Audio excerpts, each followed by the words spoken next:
Welcome to ETFinalscore.com, your source for all the highlight stats and stories and scores from around East Texas high school football. With your host, Eric Sullivan.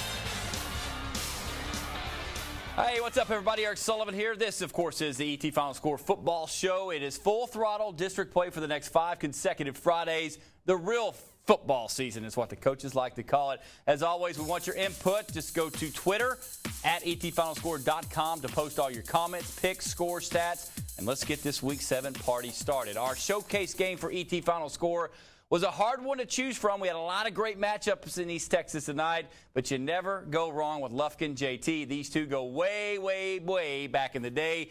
JT hoping for a 3-0 start to district play. Everybody getting loosened up and ready to go. Lufkin punting on the opening drive, and it's going to be Pierre Leonard with the block, and Pierre recovers it. Gotta love special teams plays. JT would get a field goal and take a 3-0 lead. Panthers respond. Craig Cumbie, the southpaw, to Blake Johnson. He rumbles inside the JT 30-yard line. The guys in purple doing a great job of blocking for their man there. Then Cumbie over the middle. Terry Mark right on the mark. 7-3 Lufkin with the lead. Now JT's Giovanni McAllister. Don't see this very often. Loses the football. Panthers recover. Lufkin gets a field goal. They go on to get that field goal right there. Second quarter now. It's 10-6. JT coming back. Gio McAllister over the middle to Nick Kane in this one. And then it's going to be the drive stalling as Gio goes down by that stiff Lufkin defense. Jacob Mark getting it right there. Lufkin takes over late second quarter now. Cumbie goes to Kiki Kuti. Big gain right there. What a catch. This guy is a D1 talent. And then, again, Cumbie to Kute. Oh, my goodness. Des Bryant-ish. As we check that out in slow motion right here, Kiki is simply the man. Both feet, well, high school, you only need one. That's a touchdown, 17-6 and a half. But with 7 seconds left, John Tyler down to kicker Luis Duran. Game winner from 39 yards. John Tyler victorious, 26-24. They are now 3-0 in district play. Let's go back out now to Rose Stadium for all the interviews with the JT players and coaches. Here's our Jeff Schaefer with the post-game reports. Eric, a thrilling conclusion to what was a heck of a game tonight between John Tyler and Lufkin as the Lions escape with a 26-24 win. Now I'm here with really the man of the hour, the man of the game tonight, Luis Duran. And Luis, just talk to me a little bit about that last kick. I know you've had some long field goal kicks here for John Tyler, but have you ever had one that had that much pressure late in the game, potential game-winning kick? Well, no, sir. This is my first time kicking the last kick of the game. The winning kick. I was so pressured, first of all, for the team, for the people, and second of all, for the people from Lufkin. But I was so focused on my kick. Nothing else, just focus on the ball and kick this ball. Throughout the fourth quarter, you cut it to a one-point game. Were you thinking kind of in the back of your mind, this might come down to it one? Yeah, we were talking on the sideline. The coach said, be ready, because we probably kicked the last kick. The last win, the last points, it's up to you. And like, oh man, well, I will be ready. How do you get ready for a situation like that? Well, it was in my mind. No, come on, we need to make the touchdown. Let's make the touchdown. We're not making. Coach called me. We're ready for the field goal. Say, I'm ready, sir. I'm ready. Can you put into words the feeling after you saw it go through the uprights? Well, I was. I just get on the field. So my whole told me, be focused, be focused. Thinking I got you in the hole, just thinking, focus on the ball and kicking. You probably made it. I say, I'm not probably, I'm a man. And I made it. Well, you did make it, Luis. Thank you so much for the time. Congrats on the win. Thanks, sir. So, Eric, again, big-time win for John Tyler. A lot of guys played a big role in the comeback for the Lions, but it's Luis Duran kicking that game-winning field goal with just 7 seconds left in the fourth quarter. Lions still undefeated in district play. All right, thank you, Jeff. And I bet Coach Rickland Holmes gave him a very, very big high five. Kickers are people, too, because you got to have them in situations like that. Let's go to Lobo Stadium, 104th meeting between Longview and Marshall, oldest rivalry in all of Texas. This year now with new realignment, it's a district game, which, of course, raises the stakes to a whole new level. A lot of fights and penalties usually in this great rivalry game, but It was clean football by the Longview Lobos. Desmond Chumley, Tylen Miller, what a job that young man has done running the football. He gets the touchdown, then a bad Marshall mistake right here. Fumble in the end zone. That is going to be Mr. Madden jumping on it. Keenan Madden jumping in on it for a 14-0 lead. Chumley going right back to his ground game. Tylen Miller, look at him just find the hole on the inside runs there. Easy touchdown, 21-0. And then Justin Hart, great quarterback for Marshall, trying to get something going for the Mavericks. He hands off to his big guy. That is Cam Haller doing work right there, but no points for Marshall. And then John Sorey, look at the job of getting open in the gap right there in the zone. Desmond Chumley, the best at finding those guys. And Chumley's going to dump it off to his big tight end / fullback, Marquise Hunter. This is a Mack truck, folks, running right in your living room. All Longview, and this one final score is going to be 56-13. Tomorrow, White House next. Wildcats in danger of going to 0-3. Top heavy, very tough on their schedule. Good job by the future White House cheerleaders, all in pink tonight. Meanwhile, Ennis starting off good. Devin Smith touchdown. They got the 2-point conversion, 8-0. Jackson Allen trying to do some work here. Finds his buddy Drew Smith. Spins out of trouble. Great yak yards there. Yak yards after catch. And then it's going to be a great touchdown pass here as he hits Drew Smith. Jackson Allen to Drew Smith, 8-7. White House right back in the ball game. But Ennis would score, making it 15-7. But thank goodness for Dominique Hawley and Cade Parrish for getting a sack right there. And on the kickoff, Vincent Dunning. He is also a load. Very strong. Everybody thought he was down, but somehow gets about 15 more yards out of it. And then Mr. Jackson Allen is going to go right to work, hitting his guy, Eric Munoz, who catches it, gets hit twice, doesn't matter. Touchdown, White House. But Ennis is for real, folks. They get on top of White House and win 29-14. White House has work to do to get a playoff spot. Robert E. Lee had last Friday off, going into tonight's district game. 1-1, should be 2-0, but a chance to keep things good is what's been a great start to the season so far, and they played ball tonight. 41-21, your final score. It wasn't even that close. All Robert E. Lee. Luckily, we've got our guy, Chris Perry from the Tyler Paper and ETFinalScore.com website. Chris, welcome into the show. We haven't talked to you in a couple weeks. You've been working other games, of course, but Lee back in action tonight. Best win of the year so far? They were very impressive. Man, they were impressive on offense and on defense.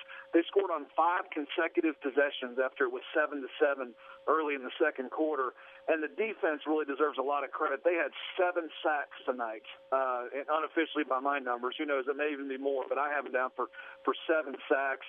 And basically, they just took this game over. They handed it over to their second team in the fourth quarter. The second team gave up a couple touchdowns to make the score, a little bit more different than what it probably could have been.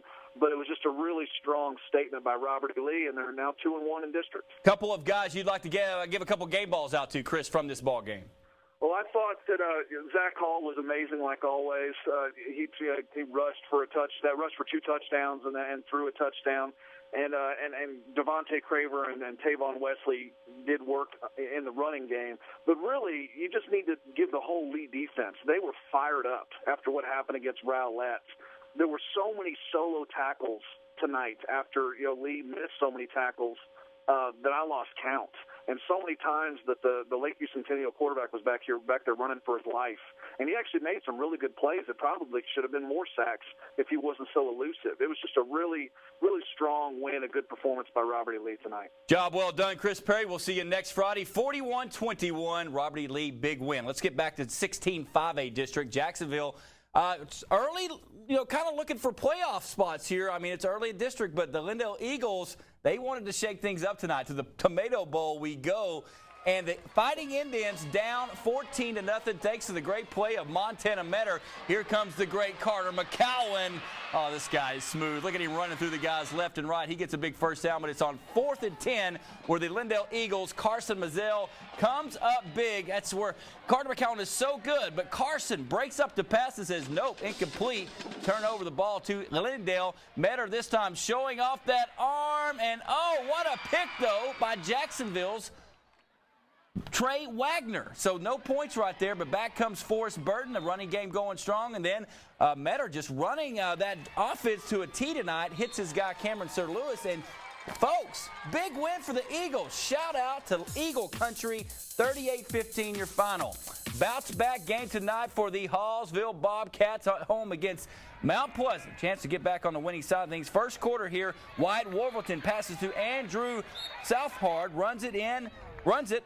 Brought down by the big guy, Devarian Rockwell. Wolverton then hands off to Khalil Sneed. He rushes, almost shakes off those Tigers, but is brought down. And then Wolverton's going to try and get it in the end zone. It's to Southpard again.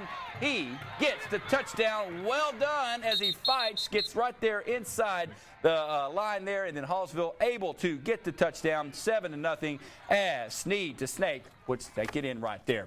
Final score, Hallsville 21-9. Good win for them on a bounce back. Final stop before break, Pine Tree trying to pull off a big miracle on Texas High. Let me tell you, folks, they almost did. Early on in this one, Cade Pearson of Texas High passes to Javon Thomas. That's good for 13. Pearson again, looking, reading the zone. There's a wide open Texas High Tiger. He gets good yards to keep on moving those chains. And then Javon Thomas is going to cap it all off. He's a very good running back, folks. He gets in there for the 3-yard touchdown run. So come on, Daniel Bonamy of the Pirates. All kinds of time. A rifle pass to his man, Tim McQuaid. And then Bonamy going to go really deep here. He knows he's got his man over the middle. Jonathan Giddings, 45-yard touchdown.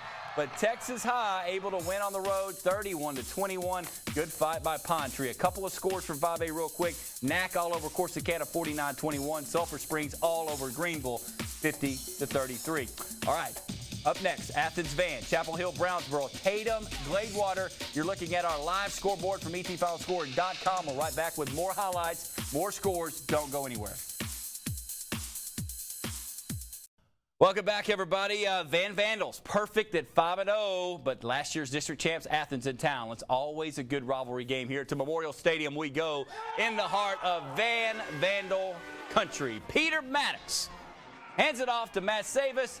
That is going to be a touchdown. The guys in red out early. Way to go, Van. They got such a prolific offense. But Logan Fuller is this stud from Athens. Look how big he is, and look at him jump over the defensive line. Play of the night nominee right there, but Maddox, Fuller actually would get it again here and go in for the touchdown, so we are all tied up. That kid's a football player right there. All right, let's get back down to some Vandal highlights in this one. It's going to be Maddox getting picked off. Don't see that very often. Some miscommunication there. Brian Boyd with that pick, and then back comes Devin Hall, the speed back for the Athens Hornets. He dives in, give him the 7 right there. But Van would not be denied. They're not going to lose this game on their home field. Maddox, pretty ball over the shoulder. Caden Chris, touchdown. This was close. Vandals hang on, 35-32. Down the road, Chapel Hill, district opener at Brownsboro. Bear Stadium we go. Good lead early for the Chapel Hill Bulldogs. Connor Hitchcock, happy birthday, young man. He's going to let his big guy, Reggie King, do some damage right here. Like he's going about 3/4 speed, still can't catch him.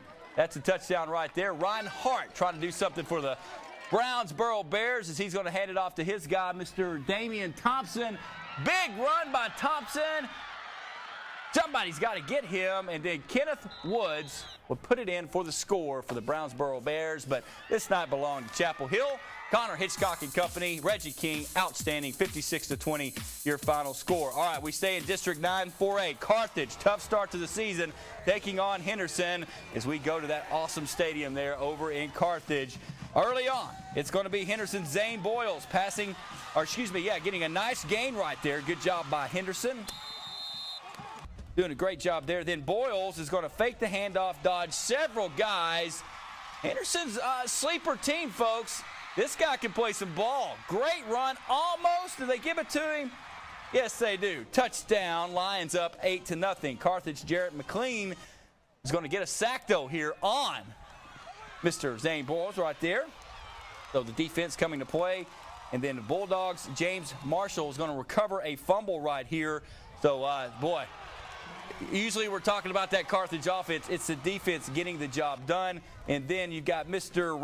Rabonde Hardy for an outstanding run. That would lead to a touchdown from Hardy. This one goes to Henderson. Coach Castles, congratulations. 38-16 your final. District opener for this one's big. Tatum, Gladewater, J.D. Taylor pass picked off by Gladewater's Dalen Gordon. Great job. That Gladewater D is so good and intimidating. This time Trevor pitches it to Devin Boyd. Picks up the first down, but nothing doing right there. Now with the ball is the Gladewater Bears. Nick Canninger hands off to Justice Centers. Right up the middle, big gain. And then more Gladewater offense as they were just putting it to Tatum. That's our guy, the Mack truck. Dalen Mack. Final score 52-8. Big win for Gladewater. All right, let's get over to the Tyler Paper headquarters. That's where we find our good friend Trevor Peel with what's really cool and happening and trending. That's the right word, right, Trevor, for the social media stuff right there on ET Final Score. You're a young guy. You know all that kind of stuff. Tell me what's going on. Yeah, Eric, it was a great game, a great night tonight out there in football land, really. A lot of top teams going down to the wire. One of those was in 4A as number 8 Van took on number 7 Athens. Now, Twitter exploded when Logan Fuller of Athens broke Dick Watt's 50-year career rushing record of 2,671 yards, a record that had stood since 1964. Fuller broke the record in the third quarter with a 32-yard run. Even though Fuller had his backpack on tonight carrying his team, it wasn't enough as they fell to Van 35-32, and probably the toughest matchup between both teams in their district. Now, over at McCollum Stadium, TK Gorman had a pink-out game, something you don't normally see at the high school level, but it was for a great cause. Kim Johnson, mother to wide receiver Josh Johnson of the Crusaders, was diagnosed with breast cancer in 2010, and tonight she was honorary captain at center field with her son alongside of her, and they shut out All Saints 45-0 just for her. And then last but not least, Chandler Nutt, quarterback of the Grace Community Cougars, tweeted me after they beat Brookhill, who Brookhill was 2-0 in TAPS division, and he said, "Great team win tonight. I love my boys. #shock 'em." Yeah, we've got those highlights coming up in just a second, Trevor. Unbelievable job by Grace tonight, and good job on this being October Breast Cancer Awareness through the G.G. Coleman Foundation. So good job by everybody in pink tonight. I saw a lot of it. And good job by you, Trevor. We'll catch you down the road, man. Scoreboard time. Kilgore 41-6 over Palestine. Gilmer 63-0. They are so good over Melissa. Bullard falls to Rains. I picked them to win, but they go down. Canton, without their quarterback, goes down 42-13. Spring Hill, big win.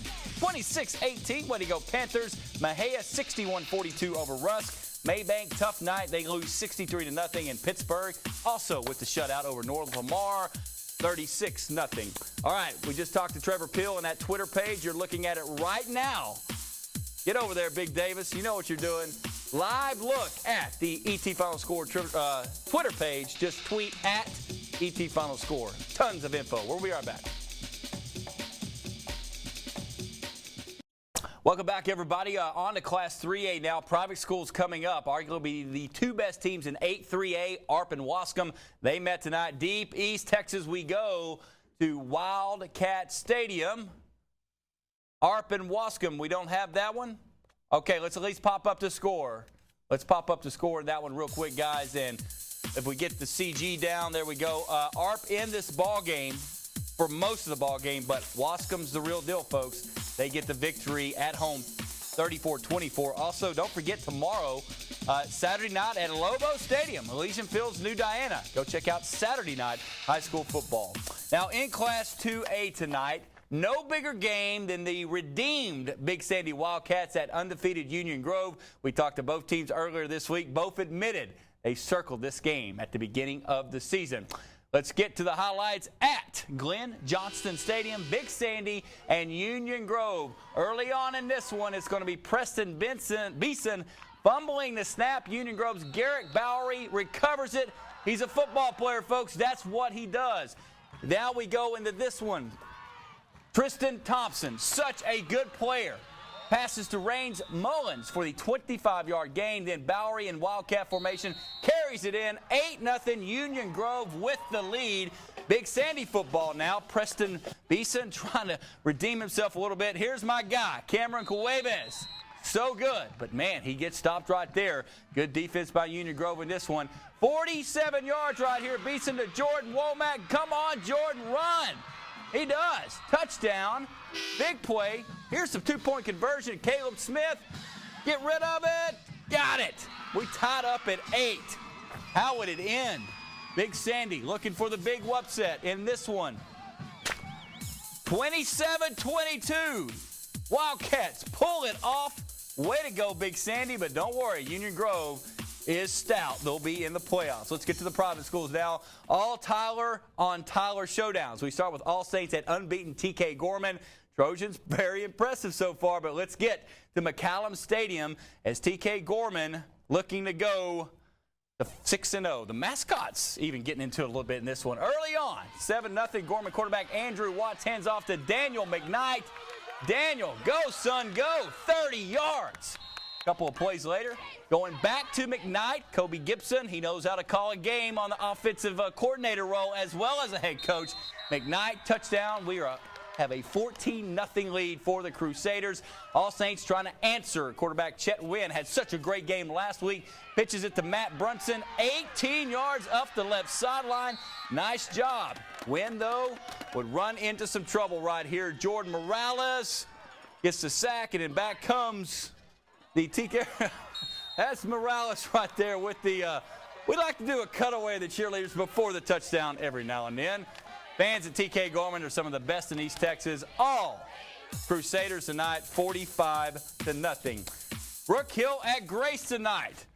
It was a shocker, but we start with what happened early on in this one. Johnny Spitzer, number 6, spinning, somehow gets into the end zone. That would make it 21-14.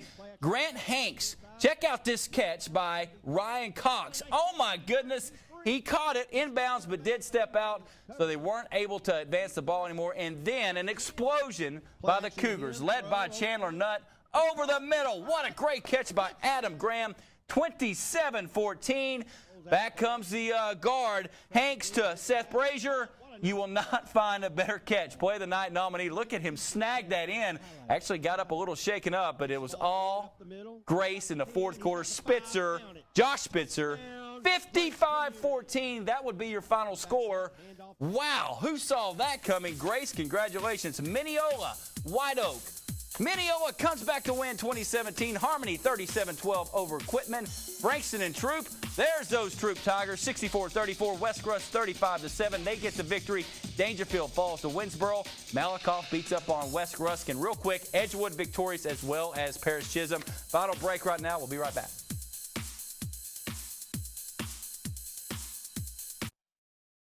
Week 2 play of the night. Let's get right to it. Let's go back to JT Lufkin. How about Kiki Kute of Lufkin? Oh, my goodness. He's D1, folks. But JT victorious on a last-second field goal. Scores we go. Harleton all over Hawkins 37-6. Alto 59-0 over Grapeland. Overton gets the victory 48-16. Mount Enterprise Falls attempts in 32-18. Carlisle and Crossroads 56-0 Carlisle. Kieran's over Cayuga. Who saw that coming? 32-28. Cushing 50, Beckville 52, Cushing 30, and Tenaha 49-15 victorious. Lee, JT, Lyndale, Van, and Grace. Big wins tonight. We'll see you next Friday for Week 8. Everybody have a great weekend.